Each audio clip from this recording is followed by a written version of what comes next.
बुधवार दिनांक 30 एप्रिल 2025 वैशाख शुद्ध तृतीया अक्षय तृतीया या दिवशी केलेले प्रत्येक शुभकर्म अक्षय म्हणजेच कायमस्वरूपी टिकणारे मानले जाते।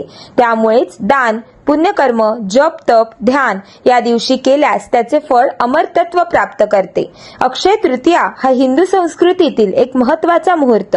या दिवशी नवीन कार्याची सुरुवात सोने, चांदी खरेदी, पूजन, सेवा व उपासनांनी केली जाते।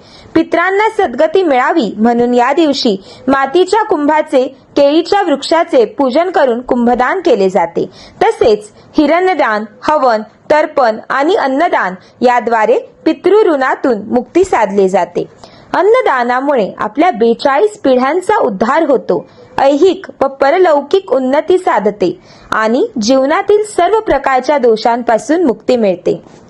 अन्नेन सदृशम दानम न भूतम न भविष्यती। अर्थ, या संसारात अन्नदानासारखे श्रेष्ठ दान ना होते ना भविष्यात होईल। श्री स्वामी समर्थ।